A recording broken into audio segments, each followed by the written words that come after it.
Hi, this is Dr. Pajari, and we're here for another episode of the Prognosis Podcast. And I wanted to give a little introduction first. Medicine is truly the crossroads of humanity. Each of us who works in the field of medicine have to put aside our preconceived ideas in favor of open-mindedly trying to understand the bigger picture. And that's in order to give authenticity to our care of varied and unique patients.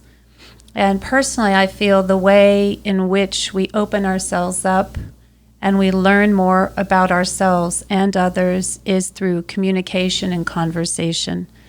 Today's episode touches upon African American voices in hospice. It isn't meant to be the final word on the subject, but a beginning to the conversation. And I have three wonderful guests today whom I'd like to introduce. My first guest on my left is Tamara R Brown. She's the founder and executive director of Generation of Worth, Inc., a social service agency that provides support to victims of domestic violence and crimes.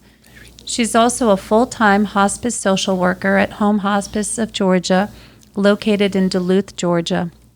Tamara is a graduate of the University of Southern California, where she received a master's degree in social work. Her passion for working with others started long before the completion of her degree. As early as 1993, she worked with seniors with Alzheimer's, children and adults with mental disorders, as well as individuals with developmental disabilities and traumatic brain injuries. While completing her degree, she was privileged to intern at Rashka, a domestic violence agency for South Asians, where she discovered her passion for working with victims of domestic violence.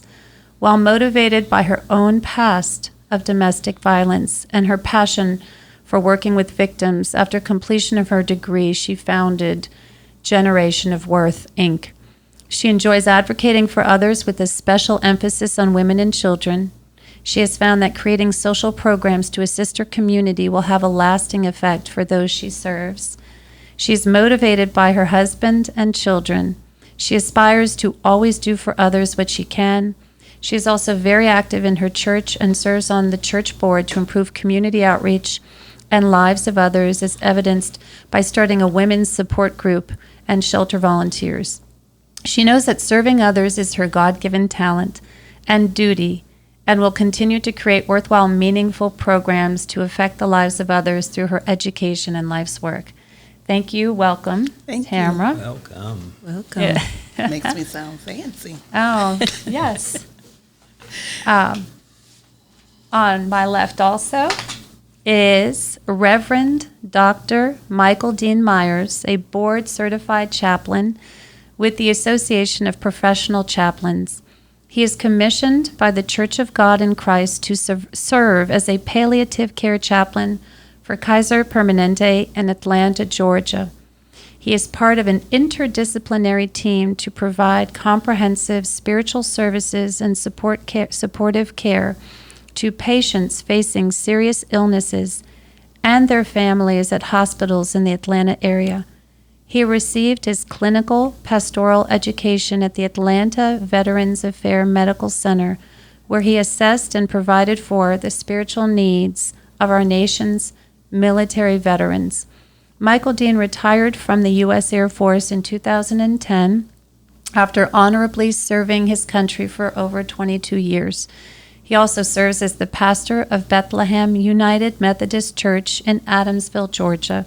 He has two daughters, Summer Joy and Autumn Ray, and resides in Mableton with his wife, Michelle Arrington Myers, a certified occupational therapy assistant. Welcome. Thank you. It's so great to be here this morning.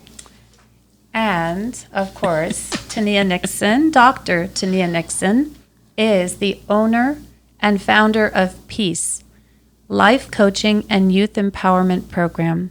She is a two-time graduate from Georgia State University, where she received a bachelor's and master's degree in social work.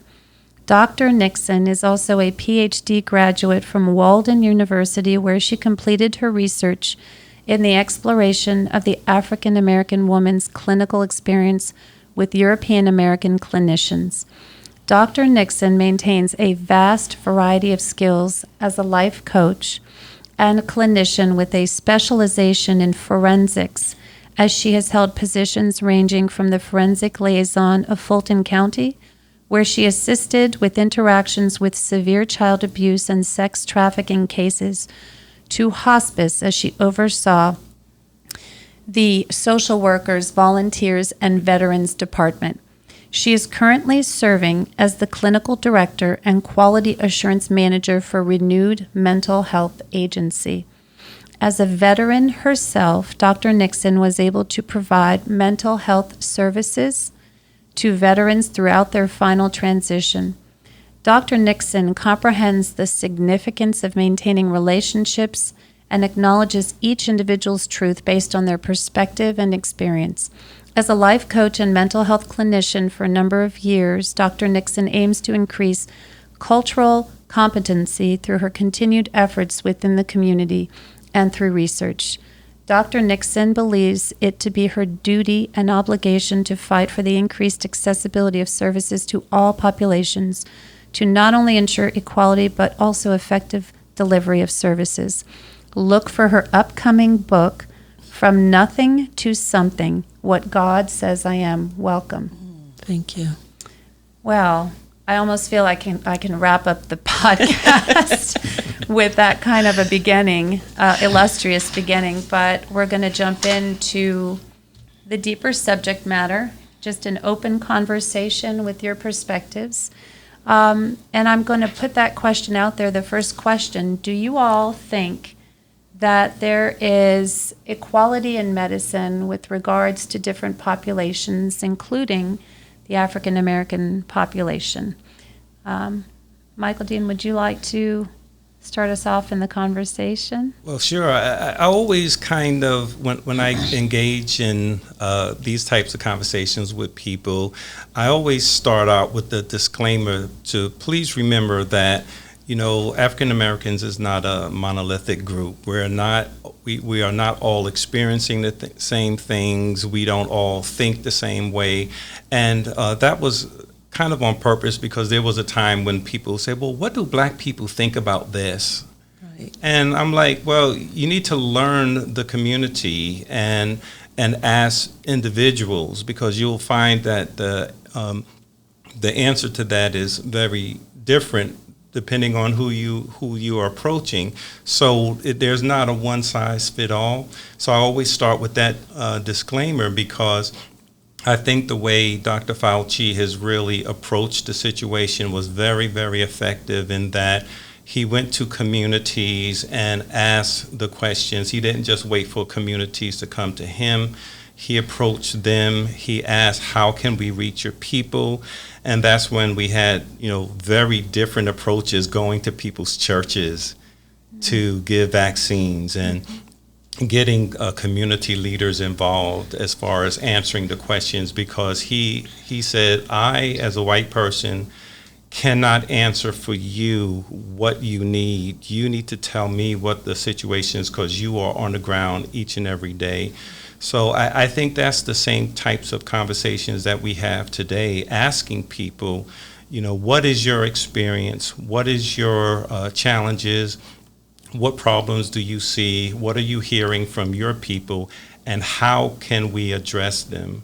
And I think that was very effective in discovering not only what the problems are, but the unique solutions to those problems.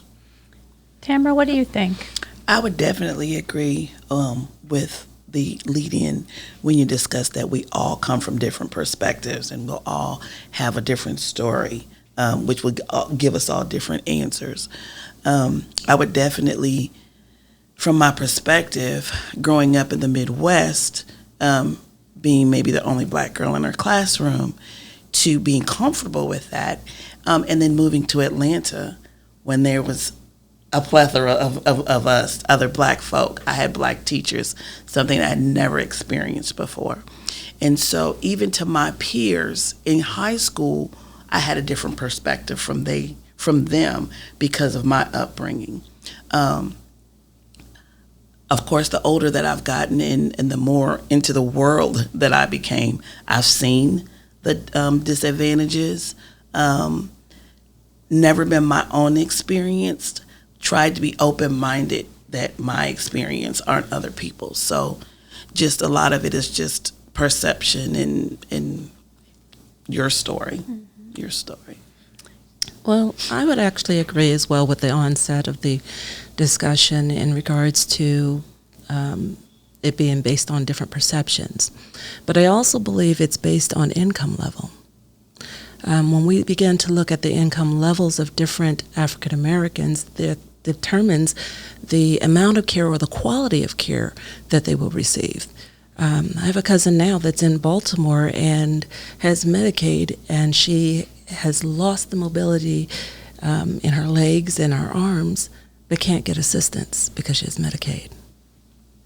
Where I have another cousin who has complete insurance through Kaiser because she also works for Kaiser and doesn't have to do anything. They do everything for them. So I believe it's also based on the income level and the areas in which you're finding your populations that we're servicing. That is an incredible point. That we are talking about maybe the Black perspective, and I agree with you entirely. I feel that way also. I feel like a lot of times we try to relegate entire populations to a certain type, and then when you engage with them, it's so nuanced. But that is incredible because I agree with that. That may be the big barrier. Yeah. Is really where are you in terms of finances, in the haves and the have-nots, and what you're able to have access to. Tamara, you were saying you have seen, and I know we've seen this, disadvantages, mm-hmm. and you actually just mentioned disadvantages. What disadvantages have we seen? I know, this is not cookie cutter, but what disadvantages have you seen? Okay, so coming from just the social work perspective as a whole, being in hospice, you interact with families with all different type of socioeconomic statuses, from folks living in Buckhead to those who are living with a family member, maybe in a low-income apartment complex. And those who, of course, have the money are able to get the different care. They're able to get a private paid caregiver, which is $20 an hour. Mm-hmm. I've seen families use a credit card and pay 24 hours around-the-clock care, which is about $15,000 a month for their mom and dad. Where you go to another area and the family doesn't have, everybody's trying to pitch in to help Auntie Lucy out, sometimes buying briefs, supplies that they're needed for everyday life, insure, things for subsistence. So it's, when you see those vast varieties, I say to myself as a social worker, I have to meet each family where they are. For those families who don't have, I make it a point to be able to provide more referrals and assistance that I possibly can because they don't have. So it's important for me to be knowledgeable about the services and the resources that are out there for those folk. And a lot of times I say Medicaid doesn't do a good job with marketing their services. There's so many resources that are out there for families that they don't know exist. And if we are not doing our job as social workers, as advocates for the families, to let them know what's available to them, we do a just disservice to the patient. Mm-hmm. So I'd like to piggyback off of what she's saying, because one of the things that I thought about as you were talking about is one of the limitations being access to information. Mm-hmm.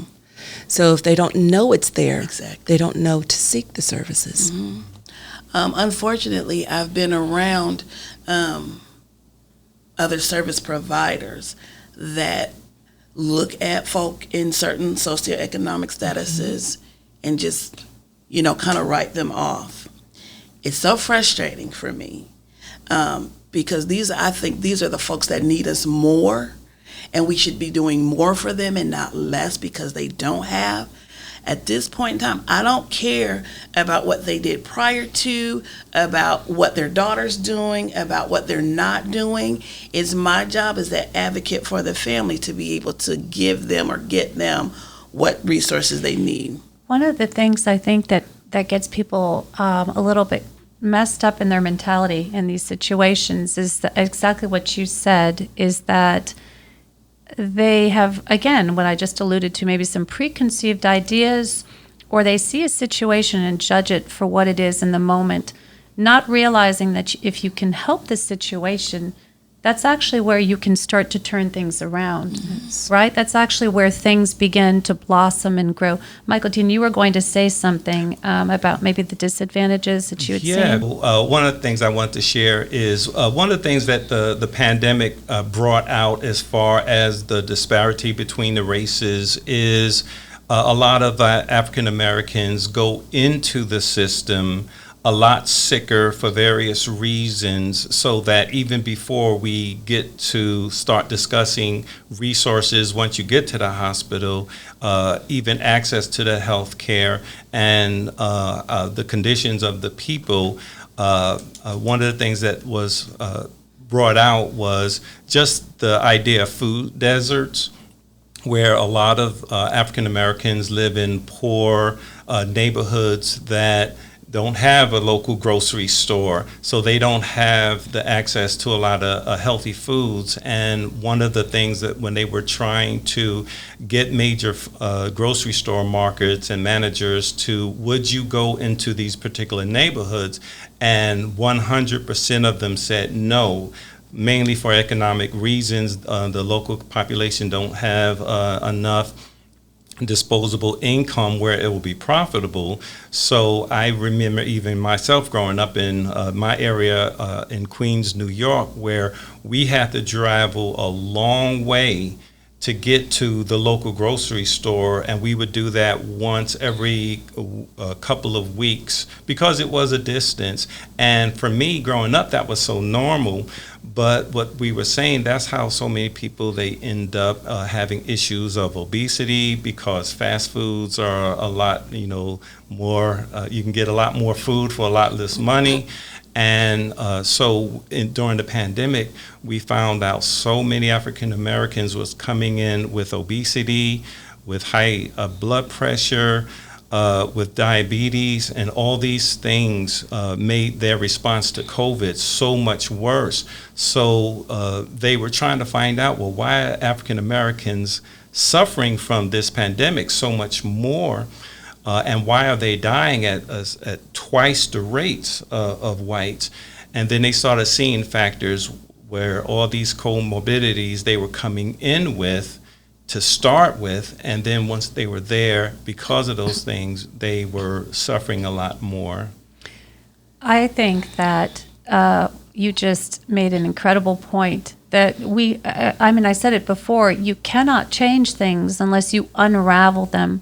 And in conversation, even as a child, you're noticing that it took you a long time to go and get food, and then coming back and having to make the efforts that you had to make to go and get good food. And you think about that as just a simple concept, but that plays out into daily health. Mm-hmm. And then again, as you were saying, Tania, that if you don't have the information about what daily health is, correct. So you don't know necessarily, or that it's not being imparted. I grew up in a family where we got a lot of education about food, for example. So I have an understanding about that, but those are things that if they're not imparted in the right way collectively, I don't know that we're doing such a good job collectively either. Okay. We're talking today about this specific subject, but I think if we're not imparting that information collectively, then yes, you see that play out, and then we say, well, look at the situation now, and we take it for what it is in the moment, but we're not unraveling it and saying, what are the origins of this? Right, and even before we started the official podcast, we were talking about caffeine and how it can so impact your health, your well-being, and a lot of people caffeine, a cup of coffee, that is your breakfast. That's I right. remember a cup of coffee and a Pop-Tart. That was my breakfast, and I would run out. And how that can impact your health and well-being. And if there's a lot of people, especially if that's your breakfast, that's your food, limitations, and then you go to a job where you are considered an essential worker, but you're not getting the proper PPE, you're more vulnerable. So that's what I meant by when they were taking an honest look and unraveling the situation, they were finding out that there was this whole population of people who were set up to fail, and it was mostly Black and brown people. Again, I agree with you, Tamia, when you was talking about it. A lot of it was economic status, because that's affects your choices and your limitations. So the old model was, we have this building here, you guys come and get it. And then we started realizing that wasn't realistic for a lot of people. They didn't have the transportation, they didn't have the ability to go there, so they were set up to fail. Well, I'd also like to interject and state that while we're talking about the access to healthcare and the access to food, we also need to look at the access to quality insurance. And so, we, especially with the government cutting a lot of the funding for social service programs that include Medicaid. So when they take those fundings away, it also limits the amount of services that a participant can receive. So we're also looking at those types of things as well. So a lot of times you'll find when people with Medicaid try to obtain the services, they struggle with finding a doctor that'll accept their insurance.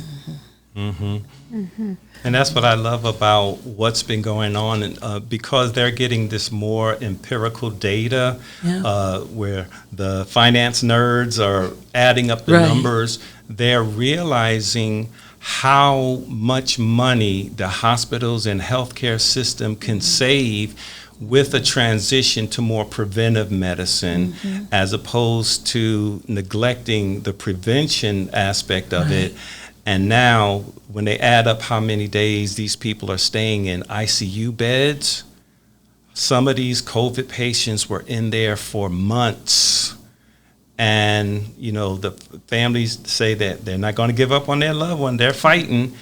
And how much it ends up millions for one person, whereas how much more if they had preventive medicine in mind, they could have saved so much money. So, of course, now the health administrators, they're looking up and say, oh my God, I didn't realize it. So we're not just saying this is a handout, that would be the compassionate way of thinking of it, but they are responding because they're actually realizing how much money they can save through preventive medicines instead of just the curative and treatment. Wow. You said two things that I wanted to address. One was, I don't know if you said it quite this way, but it triggered my mind this way, that COVID, as terrible as it was and is, it actually is a very devastating thing that has hit globally. But as devastating as it is, it has shed light in incredible ways on a lot of issues. I think people are feeling that anxiety right now still, because we are, and I think that's a good thing in some ways. It's pushing us to try to think more about who we are and what we're doing, but not just the preventative care. I want to see them focus on what we're doing, the hospice end of things, because I think that we focus a lot on preventative. And then we're not talking, when you have a patient who's been in the hospital for months on end, are they really having those real palliative conversations? I know that they are, but how do we bridge that gap? I think that's also a big question I have, in bringing people to understanding what's going on. Is hospice something, and that was another question, is that common knowledge to the community, the African American community? Tamara, you're shaking your head. I wouldn't think so. Hospice has a negative connotation to it, where Black folks think I'm setting up to die, and if you're if you throw religion or spirituality into that, Well,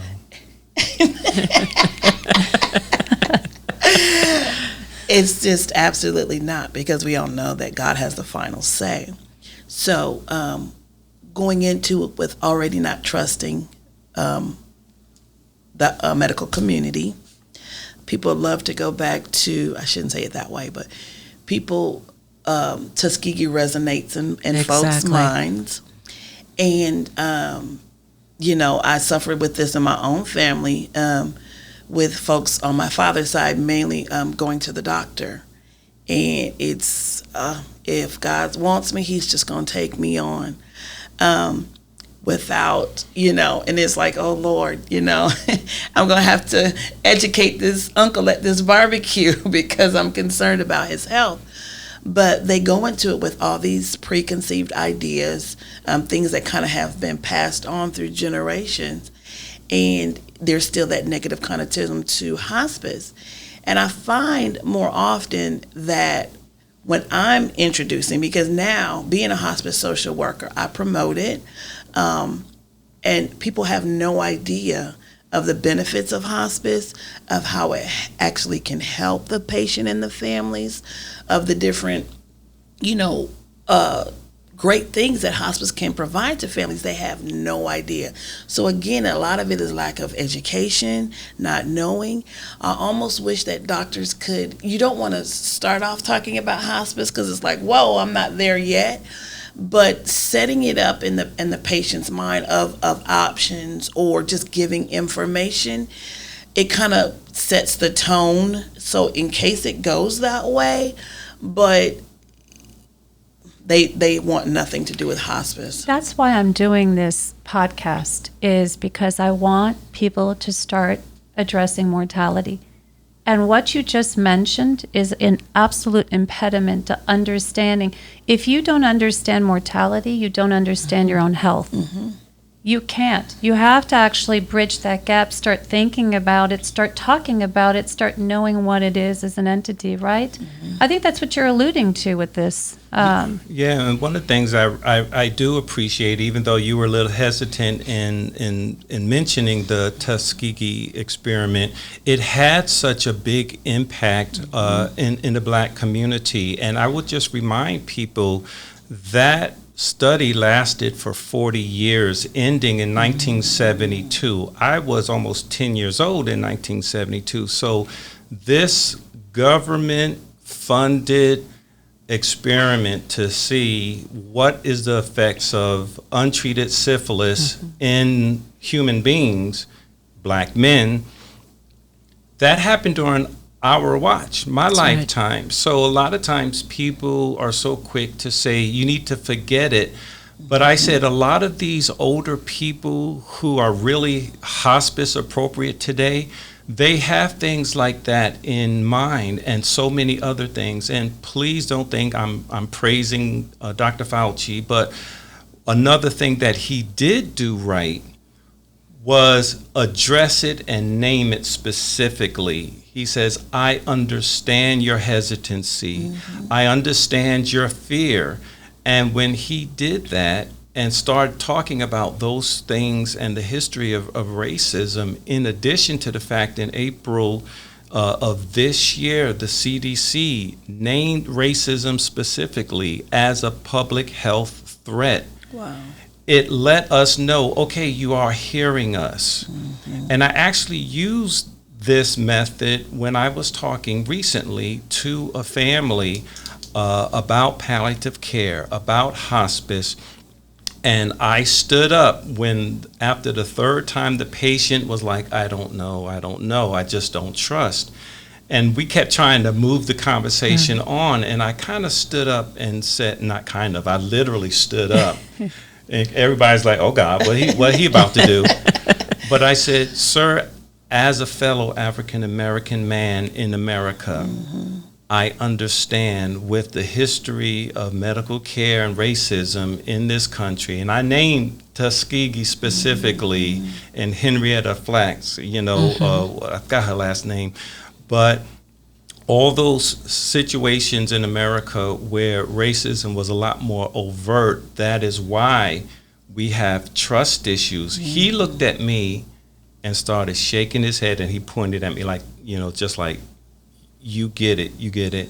So we were able to start from there and move him on into a discussion about his future and medical care, and why you don't have to just trust the medical care, but trust your family who's going to advocate for you. We forget, I'm sorry, I just want to say a quick thought. We forget why people may be saying no to us. As a parent, if my child is resisting, I try to understand the origins of that. And I think that has to happen in medicine. I do. I actually think that that's the calling of medicine is, you're taking care of someone, you need to go a little bit more. And I think it's very important not to make a federal case about someone saying no to you. I think there's a lot of ego. I've said this before, a lot of ego in medicine where I'm trying to make a point. And then forgetting that actually there's a whole legacy of thought behind why someone might be resisting or not taking medication or reluctant to do it your way. And that doesn't mean you're right either. Just because you've proposed X doesn't mean that X is the right choice. I'm sorry, Tania, go ahead. It's okay. Actually, I had a couple of things to say. I wanted to piggyback. And one of the things you were talking about is the trust factor and the Tuskegee study. And I think it's important to finish identifying what that study looked like for those who have not read or understood that. And so the outcome of that was that the African American men that were injected with syphilis never received a cure. They refused to give the cure. And so that's part of the biggest issue. I think secondly, when we're talking about discrimination, Cuevas and Associates back in 2017, I believe they did their research. And one of the things that they showed was that 52% of all of their participants in their study experienced some form of discrimination or racism within their facilities. I recently completed research myself, and all of my participants identified lack of cultural competency and the fact that they were discriminated against, or they received some type of service where they were compared to animals. And so these are things that we do have to start having those conversations surrounding, because if we don't, it's not going to get better. It's just going to get worse. And so to me, it just confuses me as to now the government here has this COVID vaccine or has the COVID vaccine, and it's just like, okay, take it, trust us. And they wonder why there's so many people that are not vaccinated or not choosing to get the vaccine. I think they need to do a better job with educating, with accepting, with acknowledging what happened, like you talked about, to get them to say, yeah, we did wrong. It may not have been this administration now, but the folks in charge at the time did not do right. This was not done. It was not okay. We understand that and kind of go forth from there. And I don't know if that's taken place. Well, there's also the portion, too, that we have to take responsibility on ourselves, because we just pray about things. Okay. What goes on in the house stays in the house.